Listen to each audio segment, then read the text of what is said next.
गुरुर्ब्रह्मा गुरुर्विष्णु गुरुर्देवो महेश्वरः गुरुर्साक्षात् परब्रह्म तस्मै श्री गुरुवे नमः। ओम गजाननं भूतगणाधिसेवितं कपितजम्बुफलचारुभक्षणम् उमासुतं शोकविनाशकारिकं नमामि विघ्नेश्वरपादपङ्कजम्। ओम श्री शाम शिवाय नमः। ओम श्री शाम शिवाय नमः। ओम श्री शाम शिवाय नमः। ओम श्री शाम शिवाय नमः। ओम श्री शाम शिवाय नमः। आज हम आपको शिव महापुराण की कथा को सुनाते हैं। आप ध्यानपूर्वक सुनिए। जो श्री शिव पुराण की कथा को बड़े ध्यानपूर्वक सुनते हैं उनकी सभी मनोकामनाएं पूर्ण हो जाती हैं। इसलिए शिव पुराण की कथा को YouTube पर सुने, चाहे शेयर चैट के माध्यम से सुने, चाहे फेसबुक के माध्यम से सुने, चाहे ट्विटर के माध्यम से सुने, लेकिन उसको पूर्ण सुनना चाहिए जिससे कि पूर्ण लाभ मिल सके। क्योंकि भोले बाबा धन को देने वाले हैं, सब रोगों को मिटाने वाले हैं, हर तरह की वो खुशियाँ प्रदान करते हैं और मोक्ष भी प्रदान करते हैं। आज हम आपको घुसमेश्वर ज्योतिर्लिंग के महात्म्य में सुदेहा ब्राह्मणी एवं सुधर्मा ब्राह्मण का चरित्र वर्णन करते हैं। सो आप सभी मन को एकाग्र करते हुए शांतिपूर्वक कथा को श्रवण करेंगे और धर्म लाभ प्राप्त करेंगे। सोजे बोले, हे मुनि श्रेष्ठो, इसके बाद घुसमेश नामक ज्योतिर्लिंग कहा गया है, उसका उत्तम महात्म सुनिए। दक्षिण दिशा में श्रेष्ठ देवगिरी नामक एक महान शोभा से युक्त पर्वत विराजमान है, जो देखने में विचित्र मालूम पड़ता है। उसके समीप भारद्वाज के कुल में उत्पन्न महान वेदवेता सुधर्मा नाम का कोई ब्राह्मण रहता था। उसकी शिव धर्म पारायण पति सेवा में सदा तत्पर रहने वाली तथा गृह कार्यों में दक्ष सुदेहा नामक भार्या थी। श्रेष्ठ ब्राह्मण सुधर्मा भी देवता एवं अतिथि का पूजन करने वाला, वेद मार्ग के अनुसार आचरण करने वाला तथा अग्निहोत्र में नित्य तत्पर रहने वाला था। वह तीनों समय में संध्या उपासना करने वाला, सूर्य के समान तेजस्वी, शिष्यों को अध्यापन करने वाला, वेद शास्त्र का विद्वान, धनवान, श्रेष्ठ दानी, सौजन्य गुण से युक्त, नित्य शिव कर्म करने वाला, शिव भक्त तथा शिव भक्तों का प्रिय था। इसी प्रकार धर्माचरण करते हुए उस ब्राह्मण की बहुत सी आयु बीत गई, किंतु पुत्र उत्पन्न नहीं हुआ और उसकी स्त्री का ऋतुकाल भी निष्फल होता गया। तब भी तत्व के ज्ञाता उस ब्राह्मण को थोड़ा सा भी दुख नहीं हुआ। आत्मा ही अपना उद्धार करने वाला है और वही अपने को पवित्र करने वाला है। ऐसा मन में विचार कर वह ब्राह्मण दुखित नहीं हुआ, किंतु सुदेहा को पुत्र उत्पन्न न होने का बहुत बड़ा दुख रहता था। वह सर्व विद्या विशारद अपने पति से पुत्र उत्पन्न करने के लिए प्रयत्न करने की नित्य प्रार्थना किया करती थी। वह ब्राह्मण अपनी स्त्री को डांट कर कहता था कि पुत्र क्या करेगा, कौन किसकी माता तथा कौन किसका पिता है। कौन पुत्र है, कौन भाई है एवं कौन मित्र है। हे देवी, तीनों लोकों में सभी निसंदेह स्वार्थ का ही साधन करने वाले हैं। ऐसा तुम बुद्धि से विशेष रूप से समझो और चिंता मत करो। अतः हे देवी, तुम निश्चित रूप से दुख का त्याग करो और हे सुव्रते, तुम मुझसे नित्य इसके लिए मत कहा करो। इस प्रकार उसे मना करके शिव धर्म में निरत वह ब्राह्मण परम संतुष्ट हो गया और द्वंद्व दुख का त्याग कर दिया। किसी समय सुदेहा सखियों की गोष्ठी में सम्मिलित होने के लिए अपने पड़ोसी के घर गई। वहीं पर परस्पर विवाद होने लगा। उस पड़ोसी की स्त्री ने नारी स्वभाव के कारण उस ब्राह्मण पत्नी सुदेहा को धिक्कारते हुए बहुत कटु वचन कह दिए। पड़ोसी की पत्नी बोली कि हे अपुत्रिणी, तुम किस बात का गर्व कर रही हो? मैं पुत्रवती हूँ, मेरा धन तो मेरा पुत्र भोगेगा, किंतु तुम्हारे धन का भोग कौन करेगा? निश्चय ही तुम्हारा धन राजा ले लेगा, इसमें संदेह नहीं है। हे बंध्या, तुम्हें धिक्कार है, तुम्हारे धन को धिक्कार है और तुम्हारे अहंकार को धिक्कार है। सूजी बोले, इस प्रकार उन स्त्रियों के द्वारा अपमानित होकर दुखित सुदेहा ने घर आकर अपने पति से आदरपूर्वक उनकी सारी बात कही। तब भी उस बुद्धिमान को कुछ दुख नहीं हुआ। उसने कहा, हे प्रिय, जो उन्होंने कहा कहने दो, जो होनहार है वही होता है। इस प्रकार उसने बारंबार सुदेहा को समझाया, किंतु तब भी उसका दुख दूर न हुआ। वह पुनः पुत्र के लिए आग्रह करने लगी। सुदेहा बोली, हे देहधारियों में श्रेष्ठ, आप मेरे प्रिय हैं। चाहे जिस किसी भी उपाय से आप पुत्र उत्पन्न करें, अन्यथा मैं अपना शरीर त्याग दूंगी। सूजी बोले, उसके द्वारा कहे गए इस वचन को सुनकर उसके आग्रह से विवश हुए ब्राह्मण श्रेष्ठ सुधर्मा ने चित्त में भगवान शिव का स्मरण किया। इसके बाद उस विप्र ने सावधानी पूर्वक 2 फूल लेकर अग्नि के सामने रख दिए। उसने दाहिने वाले पुष्प को मन में पुत्रदायक समझा। इस प्रकार का संकल्प करके उस ब्राह्मण ने अपनी पत्नी से कहा, पुत्र फल की प्राप्ति हेतु इन दोनों में से कोई एक फूल उठाओ। उसने अपने मन में ये सोचा कि मुझे पुत्र हो और मेरे स्वामी ने पुत्र के लिए जिस पुष्प को सोचा है वही मेरे हाथ में आए। ऐसा कहकर उसने शिव तथा अग्नि को प्रणाम करके तथा उनकी प्रार्थना कर एक पुष्प उठा लिया। शिव इच्छावश मोह से ग्रस्त होने के कारण सुदेहा ने उस पुष्प को नहीं उठाया जिसे उसके पति ने सोचा था। ये देखकर ब्राह्मण ने लंबी सांस ली और शिव जी के चरण कमल का स्मरण करके अपनी स्त्री से कहा। सुधर्मा बोला, हे प्रिय, शंकर ने जो रच दिया है वह अन्यथा कैसे हो सकता है। अब तुम पुत्र की आशा छोड़ो और शिव की परिचर्चा करो। ऐसा कहकर उस ब्राह्मण ने स्वयं भी पुत्र की आशा त्याग दी और शिव ध्यान पारायण होकर धर्म कार्य में प्रवृत्त हो गया। परंतु उस सुदेहा ने आग्रह नहीं छोड़ा और पुत्र कामना से उसने सिर झुकाकर तथा हाथ जोड़कर प्रेम पूर्वक पति से फिर कहा। सुदेहा बोली, हे स्वामी, मुझे पुत्र उत्पन्न नहीं होगा तो आप मेरे आग्रह से दूसरा विवाह कर लीजिए।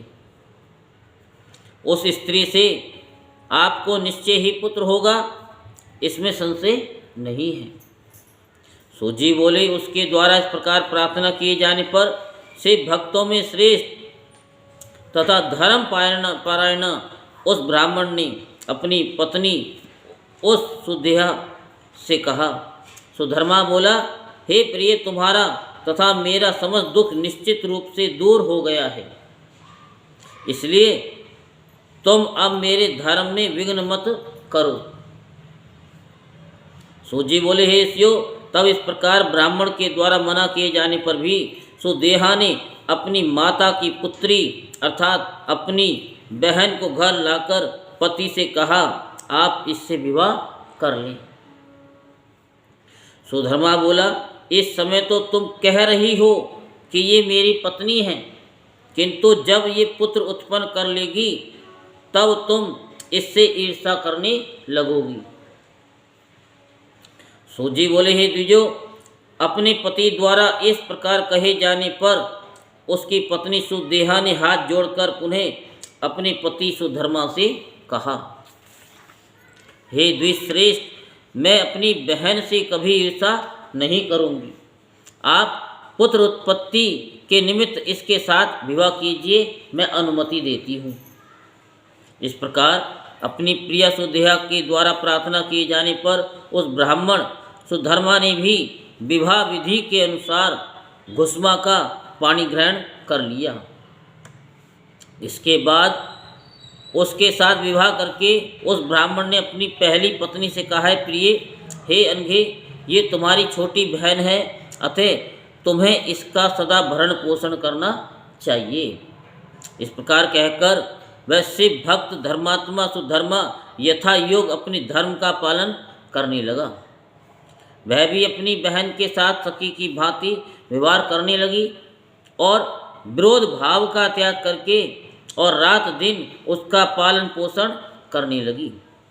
उसकी छोटी बहन थी, वह अपनी बहन की आज्ञा प्राप्त कर नित्य 101 पार्थिव शिवलिंगों का निर्माण करती थी। फिर वह घुस्मा विधि पूर्वक षोडश उपचार से पूजन कर पास में स्थित तालाब में उन्हें विसर्जित कर देती थी।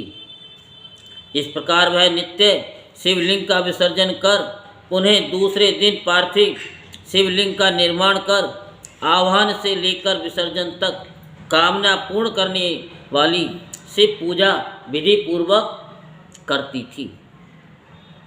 इस प्रकार नित्य शिव पूजन करते हुए उसकी सभी कामनाओं का फल प्रदान करने वाली 1,00,000 पार्थिव संख्या पूरी हुई। उसके अनंतर शिवजी की कृपा से उसे सुंदर, भाग्यवान और सभी कल्याणकारी गुणों का पात्र पुत्र उत्पन्न हुआ। धर्मज्ञों में श्रेष्ठ वह विप्र सुधर्मा उस पुत्र को देखकर बहुत प्रसन्न हुआ और ज्ञान, धर्म, पारायण तथा आसक्ति रहित होकर सुख का उपभोग करने लगा। उसके बाद से वह सुदेहा उससे अत्यधिक ईर्ष्या करने लगी। पहले उसका जो हृदय शीतल था वही अब तलवार के समान हो गया। हे मुनीश्वरों, उसके बाद जो दुखदाई एवं निंदित कर्म हुआ उसे आप लोग सावधान होकर के बड़े मन से सुनिए। सूत जी बोले, अपनी छोटी बहन के पुत्र को देखकर बड़ी बहन दुखी हुई और वह उसके पुत्र सुख को सहन न करती हुई उससे विरोध करने लगी। सब लोग उस पुत्रवती की निरंतर प्रशंसा करते थे, किंतु सुदेहा को ये सब कुछ यानी सब तथा शिशु का रूप आदि सहन नहीं होता था। माता पिता के अत्यंत प्रिय तथा सद्गुणों के पात्र उस पुत्र को देखकर उसका हृदय अग्नि के समान तप्त हो जाता था। इसी बीच कुछ विप्र कन्या देने के लिए आए और सुधर्मा ने विधि पूर्वक उस अपने पुत्र का विवाह वहीं संपन्न कर दिया। सुधर्मा अपनी छोटी स्त्री घुस्मा के साथ परम आनंद को प्राप्त हुआ और सभी संबंधी उस घुस्मा का सम्मान करने लगे। उसे देखकर सुदेहा मन ही मन जलने लगी और हाय मैं मारी गई ऐसा कहती हुई बहुत दुखी हुई। सुधर्मा अपने विवाहित पुत्र तथा पुत्र वधू को लेकर घर आकर अपनी दोनों स्त्रियों के साथ हर्षित होते हुए उत्साह प्रदर्शित करने लगा। इससे घुसमा तो आनंदित हुई, पर सुदेहा दुखित हो गई। वह उस सुख को सहन न करती हुई दुखी हो पृथ्वी पर गिर पड़ी। तब घुसमा ने कहा, ये पुत्र तथा पुत्रवधू तुम्हारे ही हैं, मेरे नहीं। पुत्र तथा बहू ये दोनों भी उसे अपनी माता तथा सास ही मानते थे। पति सुधर्मा भी अपनी ज्येष्ठ स्त्री का जैसा आदर करता था वैसा कनिष्ठा का भी नहीं। फिर भी वह ज्येष्ठ पत्नी अपने मन में कपट रखती थी। एक दिन ज्येष्ठा सुदेहा ने दुखी होकर अपने मन में विचार किया कि मेरे इस दुख की शांति कैसे हो। सुदेहा मन ही मन बोली, मेरे हृदय की अग्नि घुसमा के दुख जनित आंसुओं से ही शांत होगी, अन्य किसी प्रकार नहीं, ये निश्चित है। इसलिए मैं आज ही मधुर भाषण करने वाले उसके पुत्र को मार डालूंगी। ये मेरा दृढ़ निश्चय है। आगे जो होनहार है होगा, वह तो होकर ही रहेगा। सोजी बोले, हे ब्राह्मणों, कपटी मनुष्य को कर्तव्य अकर्तव्य का विचार नहीं रहता। कठोर सोतिया ढाका भाव प्राहे अपना ही विनाश कर देता है। एक दिन सुधर्मा की ज्येष्ठ पत्नी ने छुरी लेकर रात में वधू के साथ सोए हुए पुत्र के अंगों को खंड खंड काट डाला। इस प्रकार उस घमंडी तथा महाबला ने घुसमा के पुत्र के सभी अंगों को खंड खंड कर दिया और रात्रि में ही ले जाकर तालाब में उसी स्थान पर फेंक दिया जहाँ घुसमा नित्य पार्थिव शिवलिंगों को विसर्जित किया करती थी। इस प्रकार वहाँ पर फेंक कर लौट आई और सुखपूर्वक सो गई। प्रातःकाल होने पर घुसमा नित्य कर्म करने लगी तथा श्रेष्ठ सुधर्मा भी स्वयं नित्य कर्म संपादन करने लगा। इसी बीच ज्येष्ठा सुदेहा, जिसके हृदय की अग्नि शांत हो चुकी थी, अत्यंत आनंद युक्त होकर गृह कार्य करने लगी। प्रातःकाल होने पर उठ करके वह वधू खून से लथपथ तथा पति के शरीर के टुकड़ों से युक्त सैया को देखकर बहुत दुखी हुई और उसने अपनी सास से कहा, आपके पुत्र कहाँ गए हैं? सैया रुधिर से लथपथ है तथा वहाँ शरीर के टुकड़े टुकड़े दिखाई पड़ रहे हैं। हे शुचि व्रते, मैं तो मारी गई, किसने ये दुष्कर्म किया है? ऐसा कहकर उसकी पत्नी अत्यधिक विलाप करने लगी। तब ज्येष्ठा सुदेहा भी बाहर से दुख प्रकट करने लगी और भीतर से प्रसन्न हुई। वह दुखित होकर बोली, हाय, मैं तो निश्चय ही मर गई।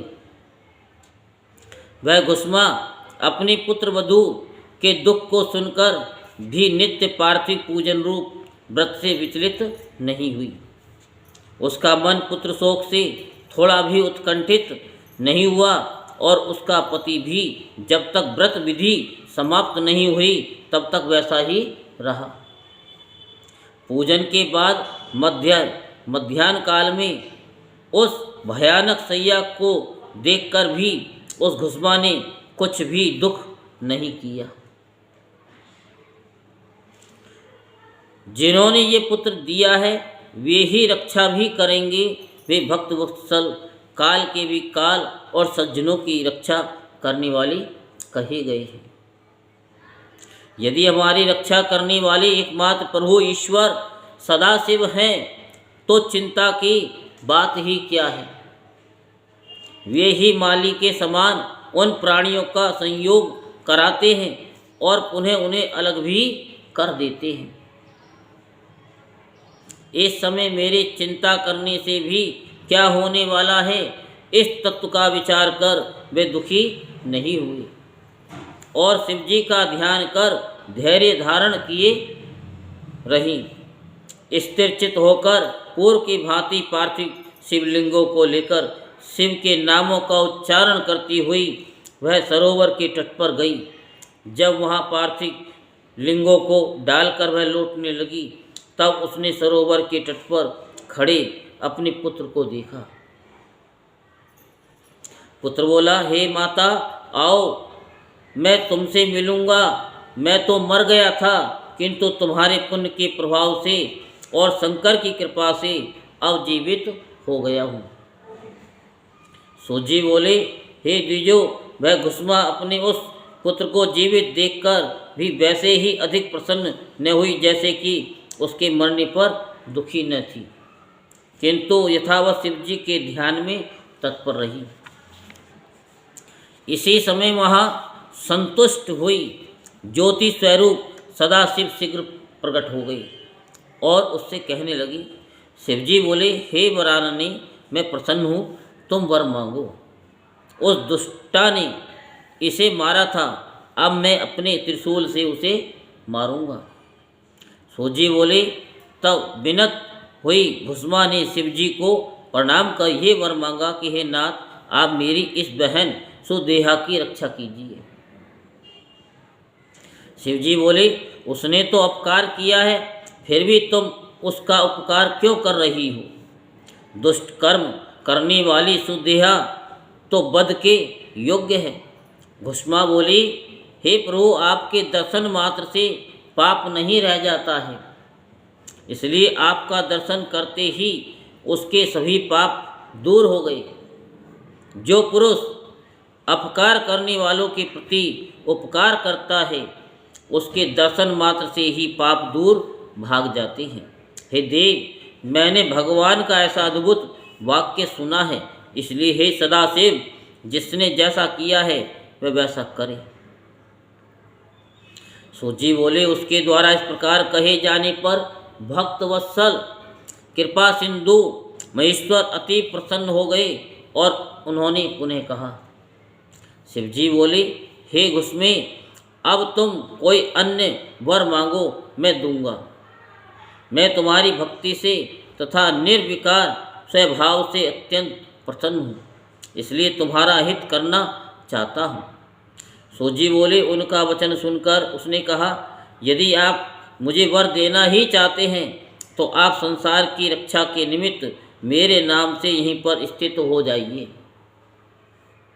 तब अत्यंत प्रसन्न हुए महेश्वर शिवजी बोले, हे घुस्मे, मैं तुम्हारे नाम से घुस्मेश्वर के रूप में प्रसिद्ध होकर यहाँ निवास करूँगा और सबको सुख प्रदान करूँगा। यहाँ पर मेरा घुस्मेश्वर नामक शुभ ज्योतिर्लिंग प्रसिद्ध होगा और ये सरोवर सदा सभी लिंगों का निवास स्थान होगा। इसलिए यह शिवालय नाम से तीनों लोकों को प्रसिद्ध होगा। ये सरोवर दर्शन मात्र से सदा सभी कामनाओं को पूर्ण करने वाला होगा। हे सुवृते, तुम्हारे वंश में 101 पीढ़ी पर्यटन इसी प्रकार के शेष पुत्र होते रहेंगे, इसमें संदेह नहीं है। वे सुंदर स्त्री वाले, महाधनी, दिग्रजीवी, मेधावी, विद्वान, उदार तथा भोग मोक्ष के फल को प्राप्त करने वाले होंगे। इन सबको 101 पुत्र होंगे, जो गुणों में परस्पर एक से एक अधिक होंगे। इस प्रकार तुम्हारे वंश का अति सुंदर विस्तार होगा। सूत जी बोले कि ऐसा कहकर शिवजी महा ज्योतिर्लिंग रूप से स्थित हो गए। वे घुस्मेश्वर नाम से विख्यात हुए और वह सरोवर शिवालय नाम से विख्यात हुआ। उस समय वहाँ पर आए हुए सुधर्मा, सुदेहा और घुस्मा ने बड़ी शीघ्रता से शिवजी की 101 बार परिक्रमा की। शिवजी की पूजा करके परस्पर मिलकर तथा अपने अंतःकरण का पाप दूर कर उन्होंने परम सुख प्राप्त किया। हे विप्रो, पुत्र को जीवित देखकर वे सुदेहा लज्जित हो गई और उसने उन दोनों से क्षमा मांगकर अपने पापों को दूर करने वाले व्रत का आचरण किया। हे मुनीश्वरों, इस प्रकार घुश्मेश्वर नामक ये लिंग उत्पन्न हुआ।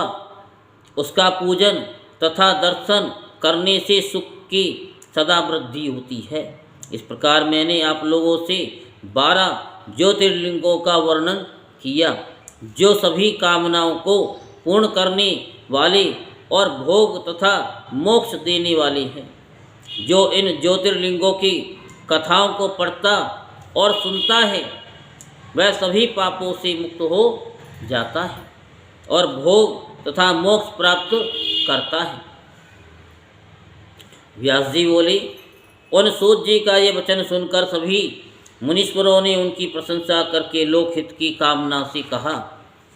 ऋषिगण बोले, हे सूत जी, आप सब कुछ जानते हैं, इसलिए हम लोग पूछ रहे हैं। हे प्रभु, अब आप हरीश्वर लिंग का महत्व कहिए।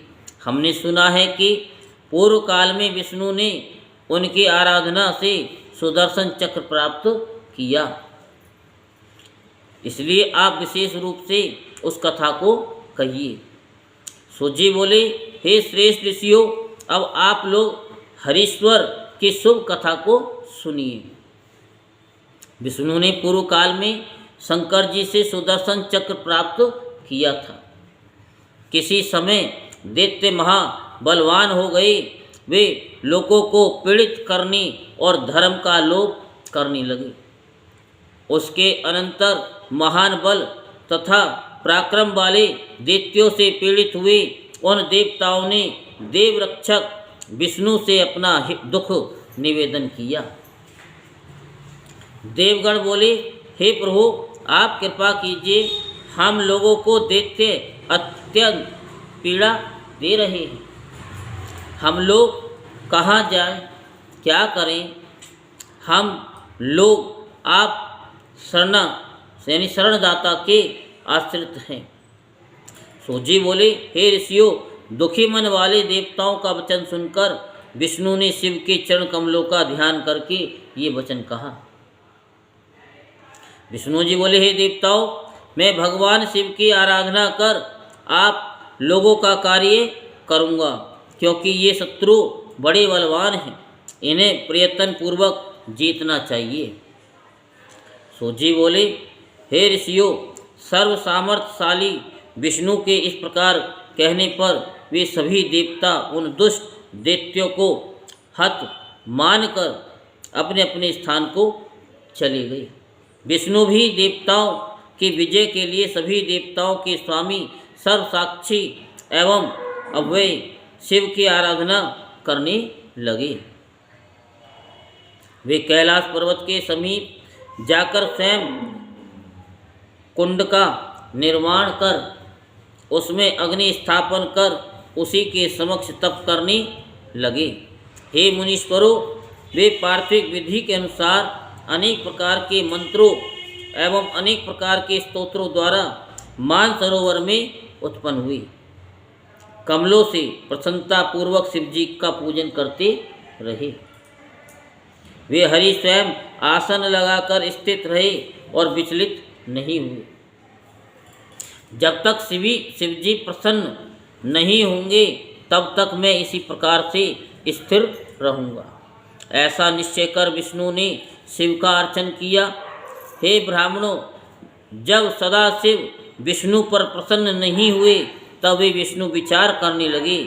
इस प्रकार अपने मन में विचार कर वे नाना प्रकार से भगवान शिव की सेवा करने लगे। फिर भी लीला विशारद प्रभु सदाशिव प्रसन्न नहीं हुए। इसके बाद विष्णु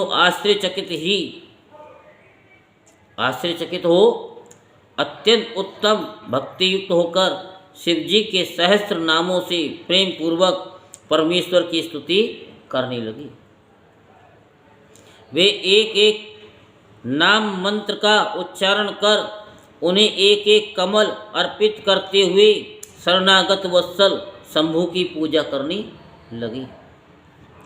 उस समय शिव ने विष्णु की भक्ति की परीक्षा के लिए उन सहस्त्र कमलों में से एक कमल का अपहरण कर लिया। उस समय विष्णु को शिव की माया से हुए इस अद्भुत चरित्र का पता न चला। वे एक कमल को कम जानकर उसे ढूंढने में तत्पर हो गए।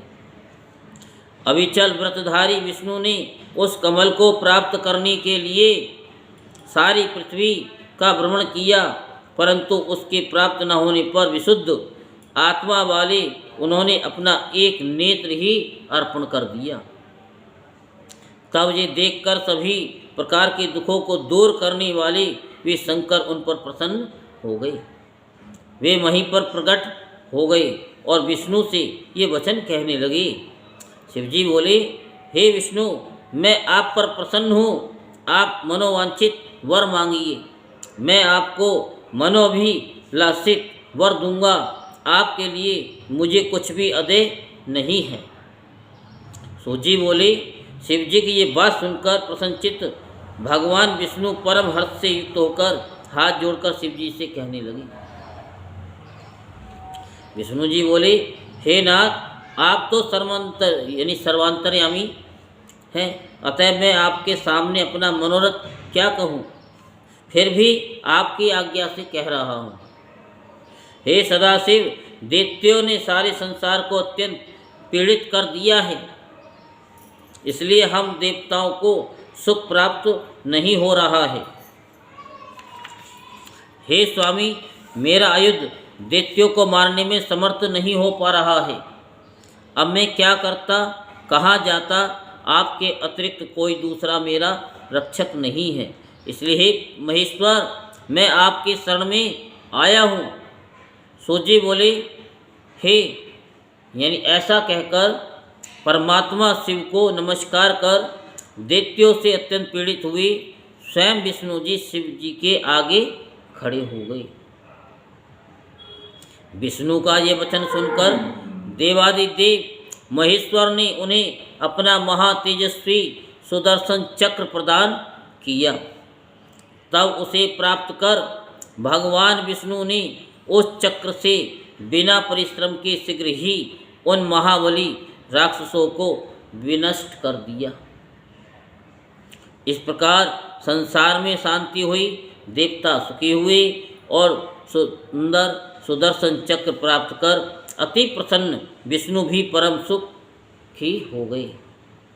ऋषिगण बोले, शंकर जी का वह सहस्त्र नाम कौन सा है जिससे संतुष्ट हो शिव जी ने विष्णु को सुदर्शन चक्र प्रदान किया, उसे आप कहिए। शिव की चर्चा से पूर्ण उसके महात्म को आप मुझसे यथार्थ रूप से कहिए, जिसके कारण विष्णु के ऊपर शिव जी कृपालु हुए। व्यास जी बोले, उदार चित्त वाले उन मुनीश्वरों के इस वचन को सुनकर शिव जी के चरण कमलों का ध्यान करके सूत जी ये वचन कहने लगे। सूत जी बोले, हे मुनिवरों, आप लोग सुने, जिसे महेश्वर संतुष्ट हुए थे उस शिव सहस्त्र नाम स्तोत्र को मैं कह रहा हूँ। भगवान विष्णु ने कहा, शिवे यानी कल्याण स्वरूप, हरे भक्तों के पाप ताप हर लेने वाले, मृड है सुखदाता, रुद्रे दुख दूर करने वाले, पुष्कर आकाश स्वरूप, छठा पुष्प लोचन, पुष्प के समान खिले हुए नेत्र वाले, अर्थिगम्य हैं, प्रार्थियों को प्राप्त होने वाले, आठवां सदाचारी श्रेष्ठ आचरण वाले, नौवां सर्व है संहारकारी, दसवां शंभु कल्याण निकेतन, महेश्वर है महान ईश्वर, बारहवां चंद्रापीड़ है, चंद्रमा को शिरोभूषण के रूप में धारण करने वाली, तेरहवां चंद्रमौली सिर पर चंद्रमा का मुकुट धारण करने वाली, चौदहवां विशंभर यानी विश्व सर्वस्वरूपे। 15वां विश्वम्भरेश्वर, विश्व का भरण पोषण करने वाले श्री विष्णु के भी ईश्वर। 16वां वेदांत सार संदोह, वेदांत के सार तत्व सच्चिदानंद में ब्रह्म की साकार मूर्ति। 17वां कपाली, हाथ में कपाल धारण करने वाले। ये क्या सुने हो? सहस्त्र कितने होते हैं? 1000। तो अब 1000 तक सुनिए बड़े ध्यान से। कितने होते हैं? नहीं होते हैं, उन्हें तो पता चल जाएगा। 18वां नील लोहित है, गले में नील और शेष अंगों में लोहित वर्ण वाली। 19वां ध्यानाधार, यानी ध्यान के आधार। 20वां अपरिच्छेद है, देश काल और वस्तु की सीमा से अभिज्ञ। 21वां गौरी भर्ता, गौरी अर्थात पार्वती के पति। 22वां गणेश्वर है, प्रमथ गणों के स्वामी। 23वां अष्टमूर्ति ही, जल अग्नि वायु आकाश सूर्य चंद्रमा पृथ्वी और यजमान, इन 8 रूपों वाले। 24वां विश्व मूर्ति ही, अखिल ब्रह्मांड में विराट पुरुष। 25वां त्रिवर्ग स्वर्ग साधन, धर्म अर्थ काम तथा स्वर्ग की प्राप्ति कराने वाले। 26वां ज्ञान गम्य, ज्ञान से ही अनुभव में आने के योग्य। 27वां दृढ़ प्रज्ञ है, सो स्थिर बुद्धि वाले। 28वां देव देव है, देवताओं के भी आराध्य। 29वां त्रिलोचन है, सूर्य चंद्रमा और अग्नि रूप 3 नेत्रों वाले। 30वां वाम देव है, लोक के विपरीत स्वभाव वाले देवता। 31वां महादेव, महान देवता, ब्रह्मादिकों के भी पूजनीय। 32वां पटु, सब कुछ करने में समर्थ एवं कुशल। 33वां परिवृढ़ है, स्वामी। 34वां दृढ़, कभी विचलित न होने वाले। 35वां विश्व रूप है, जगत स्वरूप। 36वां विरूपाक्ष, विकट नेत्र वाले। 37वां बागीश है, वाणी के अधिपति। 38वां शुचि सत्तम है, पवित्र पुरुषों में भी सबसे श्रेष्ठ। 39 सर्व प्रमाण संवादी, संपूर्ण प्रणामों में सामंजस्य स्थापित करने वाले। 40वां वृषांग, अपनी ध्वजा में वृषभ का चिन्ह धारण करने वाले। 41वां वृषवाहनी, वृषभ या धर्म को वाहन बनाने वाले। 42वां ईश है, स्वामी या शासक। और 43 पिनाकी, पिनाक नामक धनुष धारण करने वाले। 44 खटवांगी, खाट के पाए की आकृति का एक आयुध धारण करने वाली। 45वां चित्रवेश है, विचित्र वेशधारी। 46वां चिरतन है, पुराण अनादि पुरुषोत्तम। 47वां तमोहारे, अज्ञान अंधकार को दुख करने यानी दूर करने वाले। 48वां महायोगी, महान योग से संपन्न। और 49 गुप्तः, रक्षक, और 50वां ब्रह्मा सृष्टिकर्ता, और 51 धुर्जटी ही जटा के भार से युक्त, और 52 काल काल है, काल के भी काल, 53 कृत्तिवासः गजासुर के चर्म को वस्त्र के रूप में धारण करने वाले, 54 सुभगे सौभाग्यशाली, 55 प्रणवात्मक है, ओंकार स्वरूप अथवा प्रणव के वाच्यार्थ, उन्नद्र बंधन रहित पुरुष है, अंतर्यामी आत्मा जिससे है सेवन करने योग्य, दुर्वासा नामक मुनि के रूप में अवतीर्ण,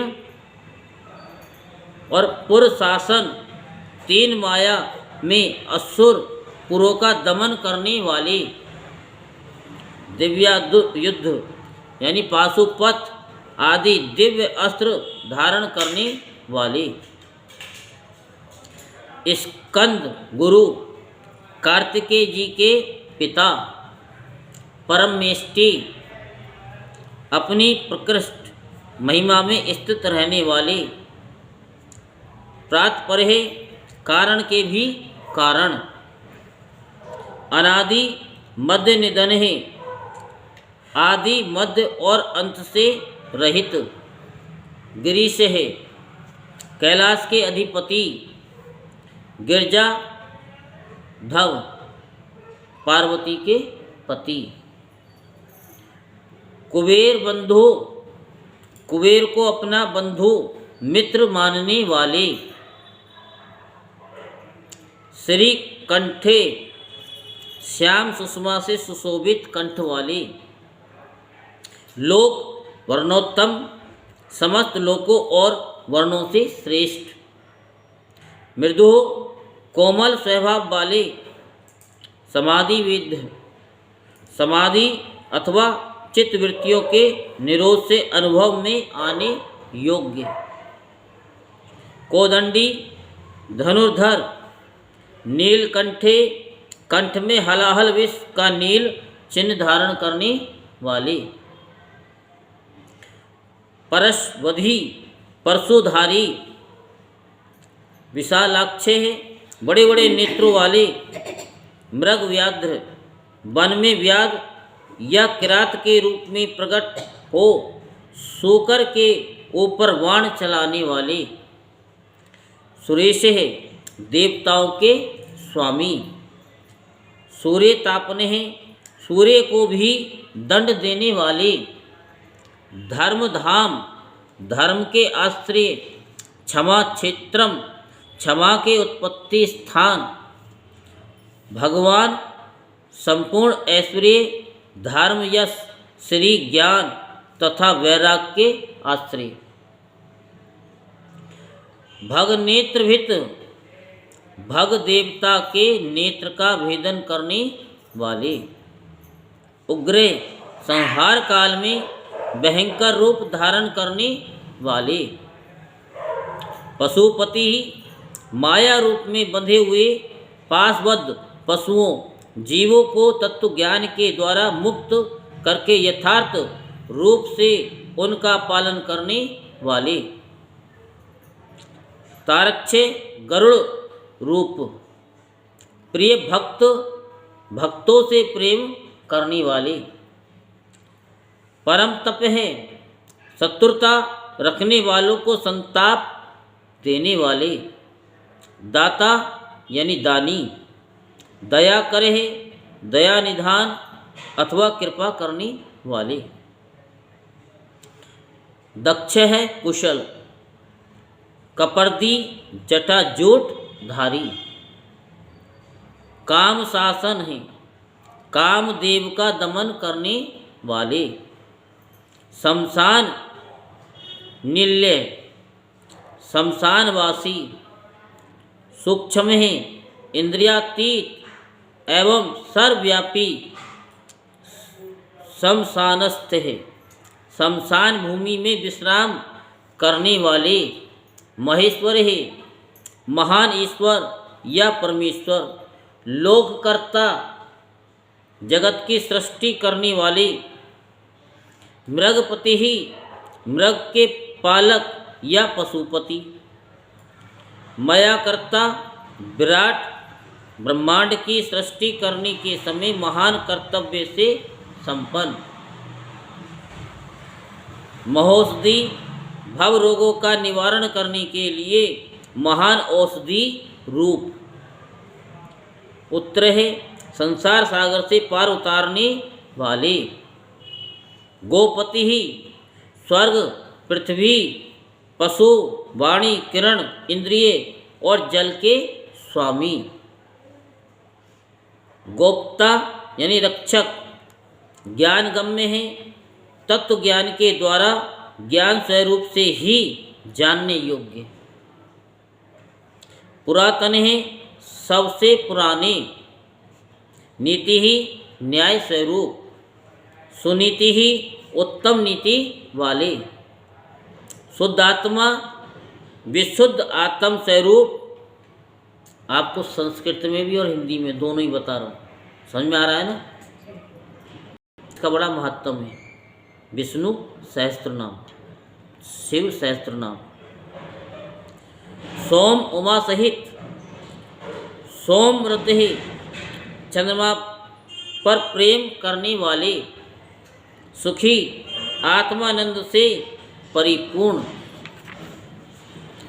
सोमप्य है, सोमपान, सोमपान करने वाले अथवा सोमनाथ रूप से चंद्रमा के पालक, अमृत तप है, समाधि के द्वारा स्वरूप भूत अमृत का आस्वादन करने वाले, सौम्य, भक्तों के लिए सौम्य रूपधारी, महातेजा, महान तेज से संपन्न, महाद्युति, परम कांतिमान, तेजों में प्रकाश स्वरूपे, अमृत में अमृत रूप, अन्न में अन्न रूप, सुधापति, अमृत के पालक, आजाद शत्रु, जिनके मन में कभी किसी के प्रति शत्रु भाव नहीं पैदा हुआ, ऐसा समदर्शी, आलोक्य है, प्रकाश स्वरूप, संभाव्य, सम्माननीय, अववाहन ने, अग्नि स्वरूप, लोक कारक है, जगत के सृष्टा, वेद कर है, वेदों को प्रकट करने वाले, सूत्रकारे, ढकनाद के रूप में चतुर्दश माहेश्वर सूत्रों के प्रणेता, सनातन है, नित्य स्वरूप, महर्षि कपिलाचार्य, सांख्य शास्त्र के प्रणेता भगवान कपिलाचार्य, विश्वदीप्ति ही, अपनी प्रभा से सबको प्रकाशित करने वाले, त्रिलोचन हैं, तीनों लोकों के दृष्टा, पिनाक पाणी ही, हाथ में पिनाक नामक धनुष धारण करने वाले, भूदेवे हैं, पृथ्वी के देवता, ब्राह्मण अथवा पार्थिव लिंग रूप, स्वस्ति दहे, कल्याण दाता, स्वस्तिकृत, कल्याणकारी, सुधी, विशुद्ध बुद्धि वाले, धातृधामा, विश्व का धारण पोषण करने में समर्थ तेज वाले, धाम करे है, तेज की सृष्टि करने वाले, सर्वंगे, सर्वव्यापी, सर्वगोचरे है, सब में व्यापक, ब्रह्म सृक, ब्रह्मा जी के उत्पादक, विसृक, जगत के सृष्टा, सर्ग है, सृष्टि स्वरूप, कर्णिकार प्रिय, कर्णिकार के फूल को पसंद करने वाले, कभी ही त्रिकालदर्शी, शाखे, कार्तिकेय के छोटे भाई, शाख स्वरूप, विशाखे स्कंद के छोटे भाई विशाख स्वरूप अथवा विशाख नामक ऋषि। गोशाखे वेदवाणी की शाखाओं का विस्तार करने वाली। शिवे मंगल में विष गणुत्तम भव रोगों का निवारण करने वाली। वेदों ज्ञानियों में सर्वश्रेष्ठ और गंगा पल बोधक, गंगा के प्रवाह रूप जल को सिर पर धारण करने वाली। भव्य कल्याण स्वरूप पुष्कल पूर्णतम अथवा व्यापक। स्थपति ही ब्रह्मांड रूपी भवन के निर्माता थवई। स्थिर अचंचल अथवा स्थाणु रूप विजितात्मा, मन को वश में रखने वाली। विधेयात्मा शरीर मन और इंद्रियों से अपनी इच्छा के अनुसार काम लेने वाली।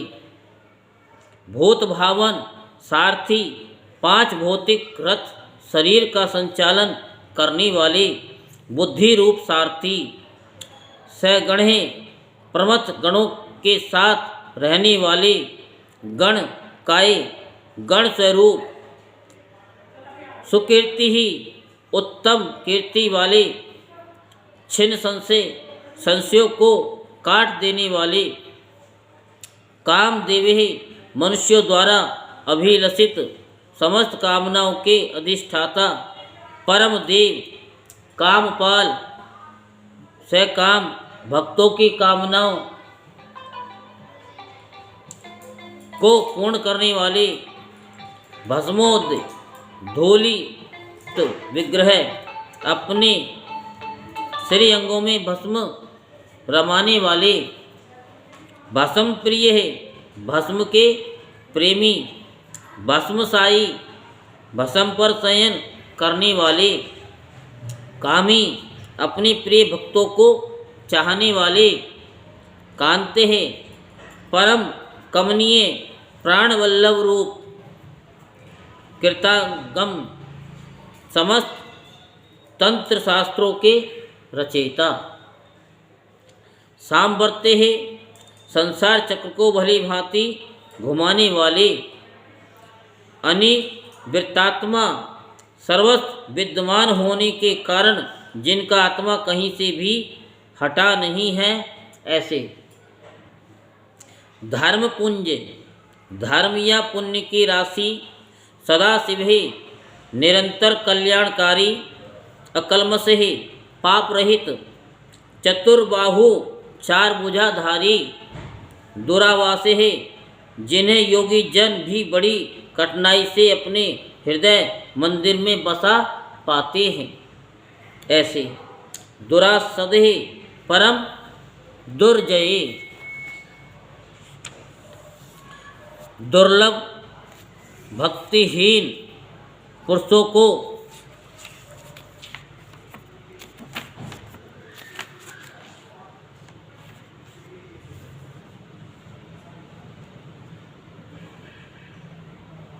दुर्गम, जिनके निकट पहुंचना किसी के लिए भी कठिन है, ऐसे। दुर्गे, पाप ताप से रक्षा करने के लिए दुर्गम रूप अथवा दुर्गे। सर्वायुध विशारद, संपूर्ण अस्त्रों के प्रयोग की कला में कुशल। अध्यात्म योग निलय, अध्यात्म योग में स्थित। सुतंतु, सुंदर विस्तृत जगत रूप तंतु वाली। तंतुवर्धन, जगत रूप तंतु को बढ़ाने वाली। शुभांग, सुंदर अंगों वाली। लोक सारंग, लोक सारग्राही। जगदीश है, जगत के स्वामी। जनार्दन है, भक्त जनों की याचना के आलंबन। भस्म शुद्धिकरः, भस्म से शुद्धि का संपादन करने वाले। मेरु, सुमेरु पर्वत के समान केंद्र रूप। ओजस्वी, तेज और बल से संपन्न, शुद्ध विग्रह, निर्मल शरीर वाले, असाध्य साधन भजन से दूर रहने वाले लोगों के लिए अलभ्य है। साधु साध्य साधन भजन पारायण सत्पुरुषों के लिए सुलभ। भृत्य मरकट रूप धृक, श्री राम के सेवक बानर हनुमान का रूप धारण करने वाले। हिरण्यरेता अग्नि स्वरूप अथवा स्वर्ण में वीर्य वाले। पुराणों द्वारा प्रतिपादित। रिपोजी वराह, शत्रुओं के प्राण हर लेने वाले। बलि बलशाली। महाहृदय परमानंद के महान सरोवर महागर्ते महान आकाश रूप। सिद्ध वृंदार वंदित, सिद्धों और देवताओं द्वारा वंदित। व्याघ्र चर्मांबर है, व्याघ्र चर्म को वस्त्र के समान धारण करने वाले। व्याली सर्पों को आभूषण की भांति धारण करने वाले। महाभूत त्रिकाल में भी कभी नष्ट न होने वाले महाभूत स्वरूप। महानिधि सबके महान निवास स्थान। अमृता से है, जिनकी आशा कभी विफल ना हो ऐसे अमोघ संकल्प। अमृत वपुः, जिनका कलेवर कभी नष्ट न हो ऐसे नित्य विग्रह। पांच जन्य नामक शंख स्वरूप प्रभंजन है। वायु स्वरूप अथवा संहारकारी। पंचविंशति तत्वस्थे, प्रकृति महतत्व, बुद्धि अहंकार, चक्षु स्रोत, घ्राण, रसना, त्वक, वाक्, पाणी, पायु, पाद, उपस्थ, मन, शब्द, स्पर्श, रूप, रस, गंध, पृथ्वी, जल, तेज, वायु और आकाश, इन 24 जड़ तत्वों सहित 25वें चेतन तत्व में तत्वते है। पारिजात है, याचकों की इच्छा पूर्ण करने में कल्प वृक्ष रूप। परावर है, कारण कार्य रूप। सुलभ है, नित्य निरंतर चिंतन करने वाले एक निष्ठ श्रद्धालु भक्त को सुगमता से प्राप्त होने वाले। सुव्रत उत्तम व्रतधारी। सूर्य है, सूर्य संपन्न। ब्रह्म वेद निधि, ब्रह्मा और वेद के प्रादुर्भाव के स्थान। निधि जगत रूपी रतन के उत्पत्ति स्थान। वर्णाश्रम गुरु, वर्णों और आश्रमों के गुरु उपदेष्टा। वर्णी ब्रह्मचारी। शत्रुजित, अंधकासुर आदि शत्रुओं को जीतने वाले। शत्रुतापन है, शत्रुओं को संताप देने वाले। आश्रम है, सबके विश्राम स्थान।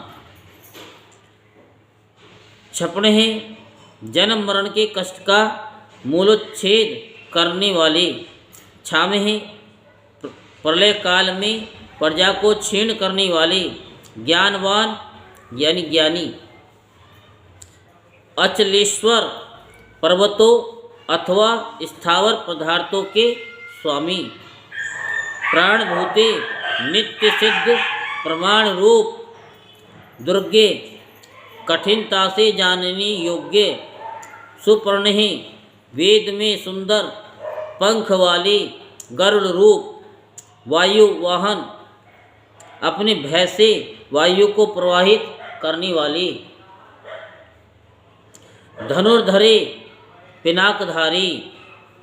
धनुर्वेदे, धनुर्वेद के ज्ञाता। गुण राशि, अनंत कल्याण में गुणों की राशि, गुणाकारी सद्गुणों की खान, सत्य सत्व से रूप, सत्य परे सत्य पारायण,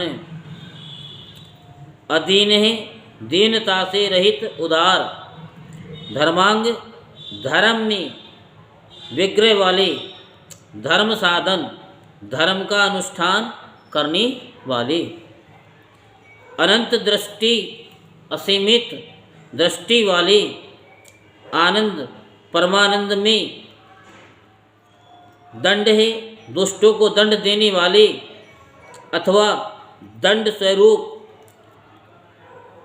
दमयिता दुर्दांत दानवों का दमन करने वाले। 246 तक आपको सुना दिया।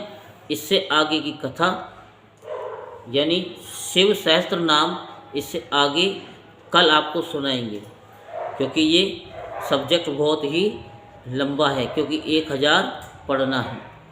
ठीक है, तो अब पार्वती जी तो सहस्त्र नाम जप लेती थी। राम रमेति रामेति रमे रामे मनोरमे सहस्त्र नाम तत्तुल्यम राम नाम बनाने में। भाई इतना मंत्र बोला कि 1000 बार राम का नाम हो गया, विष्णु का भी हो गया, शिव का भी हो गया, सबका ही हो गया। लेकिन शिव तो शिव है और तो हम ही हैं। हमने संस्कृत में ही बता दिया और उसका अर्थ भी बता दिया। इससे आपको पूर्ण लाभ मिलेगा। इससे सुनने से क्या है कि शिव के 1000 नाम आपको पता चल जाएंगे, इनके 1000 नाम है कौन सी, और उसका फल अनंत है जो इनको सुनता है। तो इसलिए कल ठीक 3:30 बजे आ जाएंगे। ठीक है, राधे राधे बोलना पड़ेगा। बोलो शंकर भगवान की जय। हर हर महादेव, हर हर